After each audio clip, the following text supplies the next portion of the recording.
bino bana mu byoyogedde twali tubisuubira lwakuba mwasooka ne mulinda mukko damulira alinga mu ghetto nga kuŋŋaanya abavubuka gwe omulimu gwe yali abakuŋŋaanyiza naye mwalowooza nti bagenda kulaga buwagizi eri Kakono Feeza bakomekkerera balaze emizeege gyennyini bakomekkerera balaze enjala gye balina ng'Abannayuganda kati essaawa zino balamu ow'ogutwa gunene kyosobola okufaayo gamba Abannayuganda tavuuka bali ba NUP byonna mubikole mwetubaagala wali fe twabagamba guno omulembe temuyinamu wadde abawagira wadde ogwo essaawa zino Kakono Feeza ng'atalagga kyalo ku kyalo wonna wabatuuka bw'ababuuza ofunamu mmeka naye nga mwali mumanyiko nti asobola okutuuka ng'atambula nju ku nju gwe bana mu bino byolimu byappa gwatuukako n'okutugamba nti abasibe bali mu kkomera Kyagulanyi yabafunamu era abafunamu ensimbi ez'amaanyi nina mwakulama nti mwagala afunye era mwasigala mubasibye omuminisita w'abavubuka nawe emyaka gy'omanyi oli mu myaka gyakufa bino byonna byemukola muli ku byappa kikanze nabagambe nti Balamu yalugulidde ku pata era ne mugamba nti munnange kino kye weetaddemu simanyi oba onaakisobola oba onaamalako nakyo era nga bw'olaba abaana bamutandiseeko kubanga bamwanukula ate munnange tubadde tuli awo omukulu Nsereko n'Empuuga nabo ne babaviirayo bibe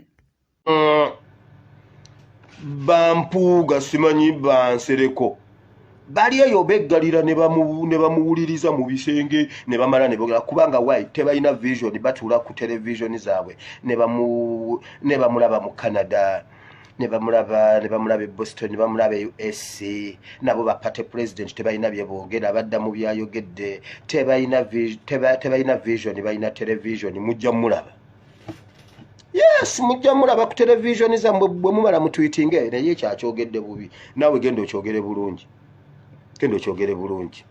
you have no access yonna gyatambudde ne gyatuusiza revolution mwe baali babagobayo baseba abateeketeeke bensi gye baali bakugobayo kwegamba gwe bakugaana nti eno tojja Mpuuga omuteeketeeke w'Emmengo kati atudde mu kisenge ku television ey'omu kisenge TV y'omu kisenge yesinga nedda TV y'omu ddiiro yesinga nedda TV y'omu kisenge yesinga mumulabira kuza mu kisenge gamba abaana bagenda abaana bajja gamba abaana ba Nuupu mwe baana mwe mugende muzanye ne mudda ku TV y'omu kisenge ne mumulaba ne mumutunuulira engero omuzungu amubuuza obadde ogamba ki ku Uganda empya n'enfuga ey'amateeka ne Uganda empya oteeseteese otya President namugamba gwe sebo sekuve ku ebyo President yawadde besiki za Uganda empya namugamba sooka olowooze ku Uganda eyina ettaka eritali lya kufuuyira ng'olisimbyemu ekimera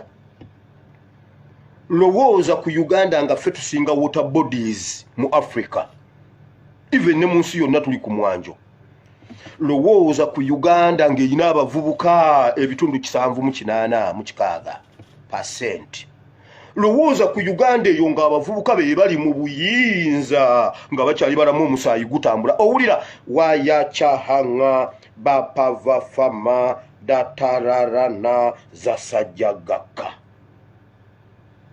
pirazi ze yasoose okuwa Museveni ze yavunza nti ennyanja tetuzifunamu ffenna tulowooza mbu ennyanja teriimu ssente ffenna kati ennyanja wano n'enkuwa obukadde 10 ku bizinesi z'olowoozaako tekuliiko nnyanja okimanyi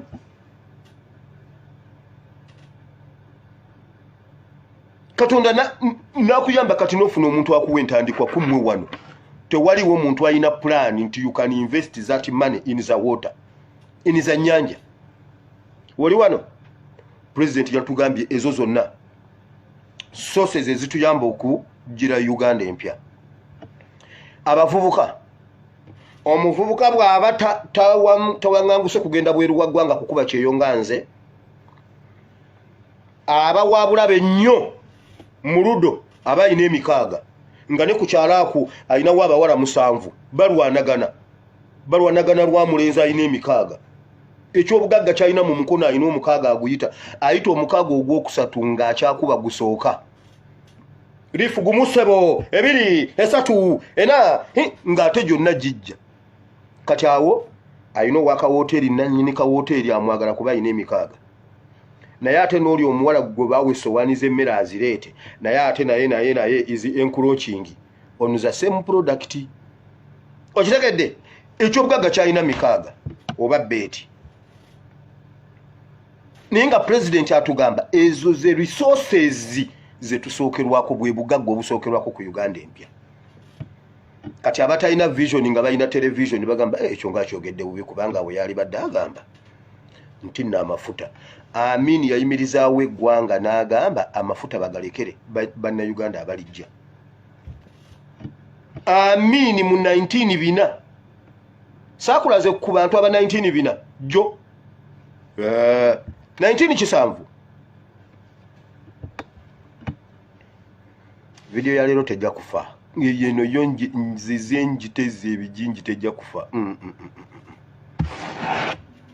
kati abatalina vision batuula ku televisioni zaabwe nga balina pate zaabwe Kyagulanyi tosobola kubanga asonsudde ati abantu ebyo bintu tebiri mu demokrasi kubakati we yali badde ayagala okusunsula kwegamba wali yali badde enkolobe pate yo yasonsudde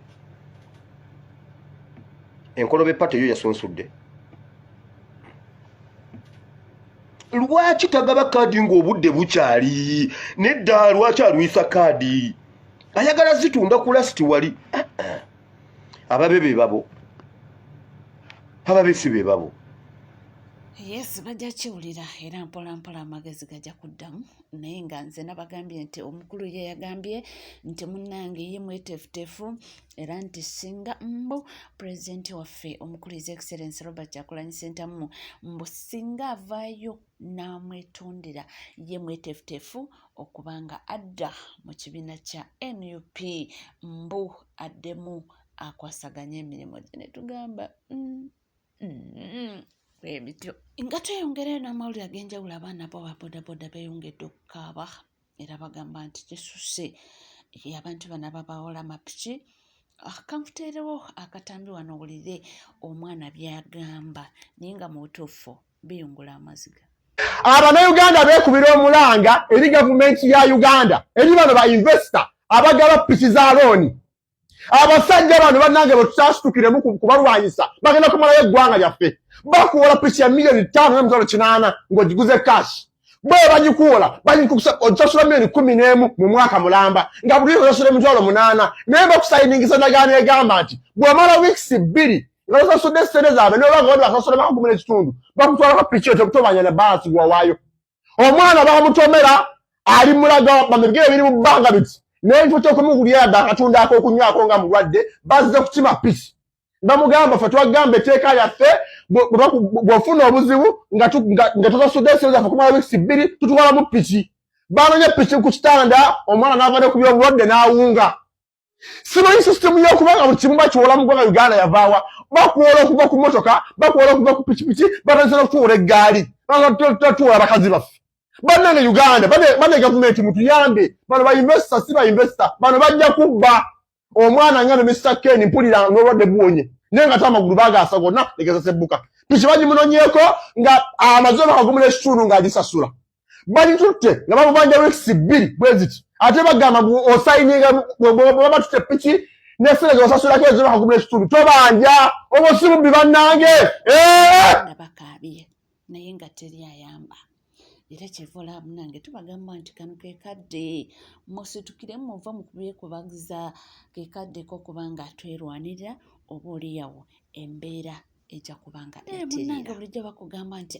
abaagalana tossaayo kikyo abantu nga bayombi oba balwanaganye nga baagalana tossaayo kikyo nnaku lweyeesadde twazukukidde mu mawulire nga mukyala Wizo Manizo amanyiddwa nga Sandra Teta former Miss Rwanda ng'atomedde bba era ne batugambye nti yammenya amagulu agenda kutwalibwa kubanga akola ki alongoosebwa munnange twabadde tuli a poliisi nga katutema nti akwatiddwa era akumbirwa waneno ku poliisi twabadde wakayitawo essaawa ntini nnyo nga batugamba nti abafamire bagamba nti omukyala ateebwe. Munnange omukyala olwateereddwa we bati wepo yaddukiddewo mu ddwaliro kulaba bba nonno nga ayoza ne ku munye. Ebintu by'abaagalana bizibu ndowooza mulaba era Sandra yali ku mwami we ate yani anaamujjanjabira. Era kigambibwa nti Wizo yabadde ayogera kimu mami. Kambabuulira abantu balina laavu eya ddala bali laavu ye batawaanya ddala. Ekisooka Wizo ayagala nnyo mukyala we. Ne teta ayagala nnyo bbaawe. Kale bambi n'olwekyo ky'ova olaba abo olina kugamba munnange Mungu akugumye kati wuuyo yali ku mwami we atuuse n'akaaba laavu yaabwe ye batawaanya. Nosanga musaswangule mwana gwe mfe musaswangule tegitwagala ye tebatwagalangako. Singa tuvuddeko ate munnange ye omukyala Desire Luzinda nannyini bitone ye yayingidde dda mu ggwanga. Laavu kyetakola gwefuna munna akwagala osirike. Laavu kyetakola waneeno Desire Luzinda yayingiddewo dda mu ggwanga n'atukakasa ennaku z'omwezi ez'okwanjula n'ennaku z'omwezi eza weddingi. Levikson yayewangulidde ekibyula era nga enteekateeka zonna ankutwaleyoko olabe. Omukolo gwadde tusooka mu mukolo ki tusembya naguniwa? Tusooka mu kwanjula nga 12 then embaga nga 15. Biri luddawa maama byonna? Tekulabayo temunategeerayo. Tetunnaba. MTN egenda kubebawa updates zonna. Yeah. Okay. Kati munaye mundeke ngende anti ndi mugole si kyo.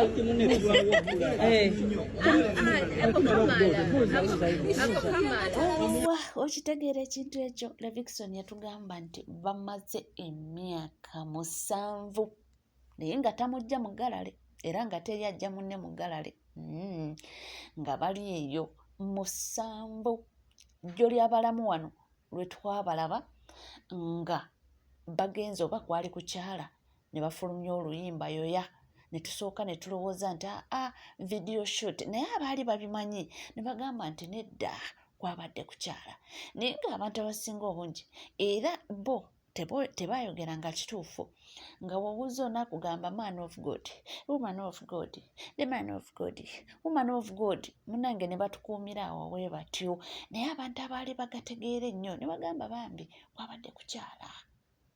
Emyaka 7 nga beddeetinga mpaka waneeno juzi wano bwe bavuddeyo Levikson n'assaba obufumbo. Desire Luzinda n'akkiriza awono ne batandika okuba nga batukuba amalaavu ne batulaga omuhabati. Aboogera ne boogera abaffe ffe tubaagaliza birungi byereere Mukama abateeremu obwangu ekintu kyammwe kitambule nga mwakibala. Abagaza gundi abamu bagamba nti Levikson abadde asana kuwasa Michelle mbu muwala wa Desire Luzinda. Naye ne Levikson alina omuwala omukulu namulabako omwana oyo baasomera ensambi esese anyway sorry Spena as if asomera Spena naye siri nnyo sure naye nagawulira nti mwana we so tubaleke bali banyumirwa obulamu bwabwe kyonna kyekiri abalina ensonga zaabwe lwaki mwebuuze mu bantu bonna lwaki omukulu Levikson yafunayo Desire Luzinda. Abawala abalala yali tabalaba teri abalaba ayagala oyo.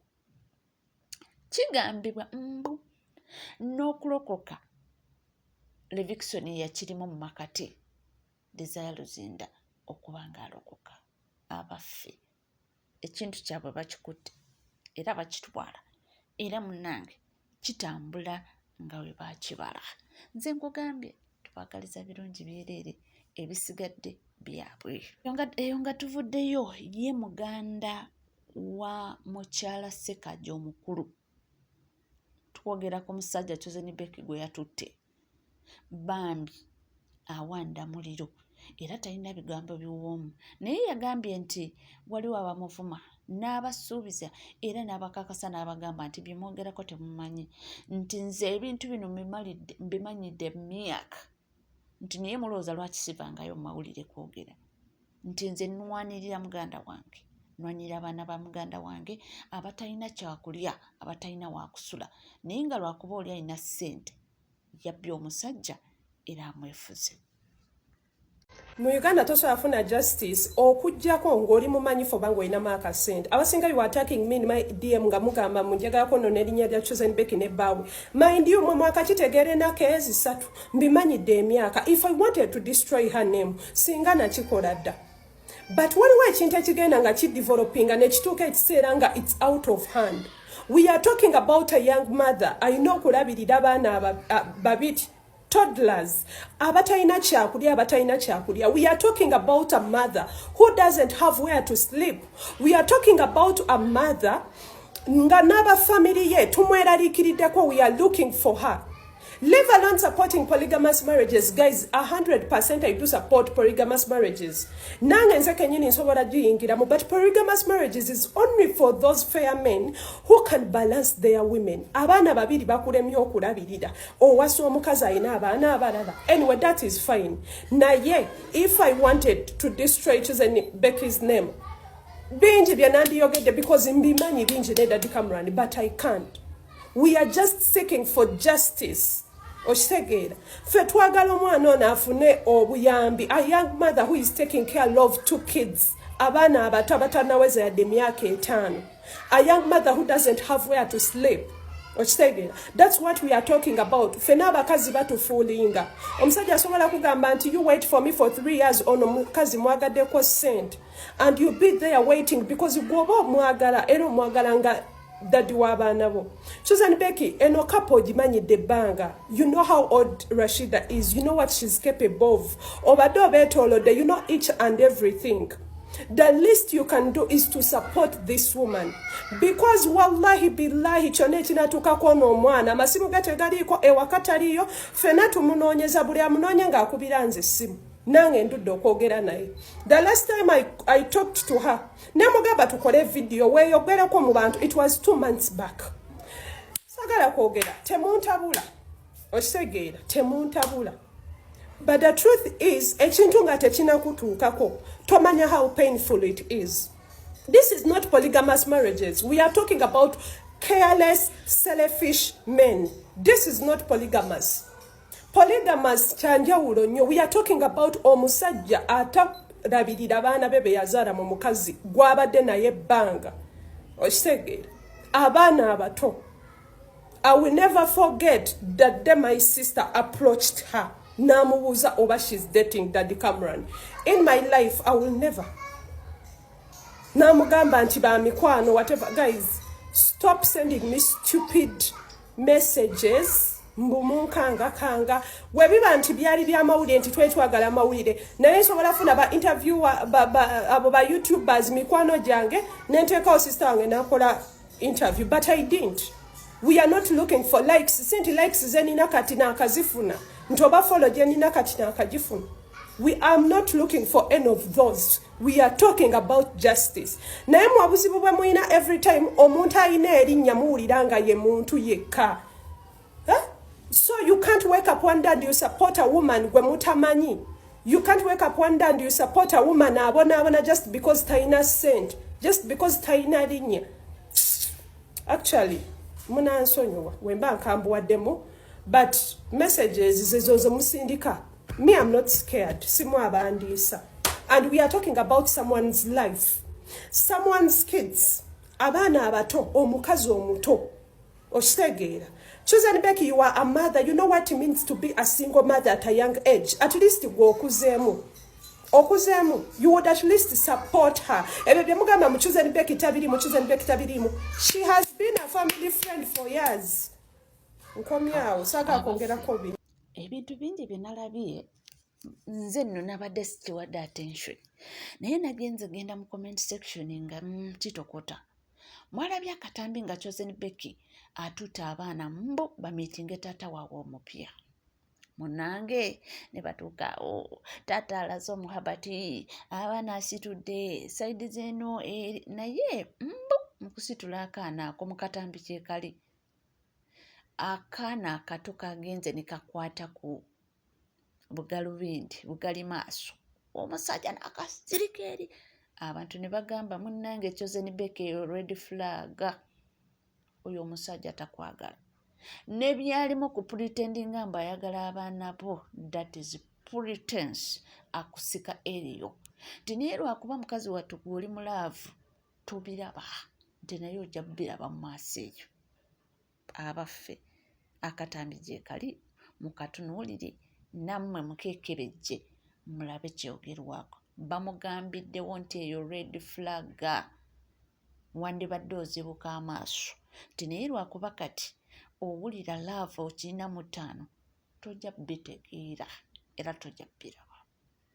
Oli ku NCK TV teweerabira kubanga osubscribinga ringinga that notification bell sharinga likinga ebisigadde nkomo nabyo mpozi nga sinava wano nkutwaleko katono kwabo abantu baffe abafiira ehoima abasuubuzi abaali bava mu katale ndowooza biisa obuliisa emmotoka nevatani ng'omu ku basurvivors yagambye nti kyajjukira nti emmotoka yasooka neefunamu mechanical conditions nga tebanatuuka Biso Trading Center era mbuomugoba waayo nasooka n'avaamu n'agikanika era bwe yakanika ne baddamu ne basimbula but unfortunately emmotoka waayitawo kadakika katini nnyo ne yeefuula bwe batyo okufiirwa abantu 19 bonna. Kitalo nnyo era kitalo ddala.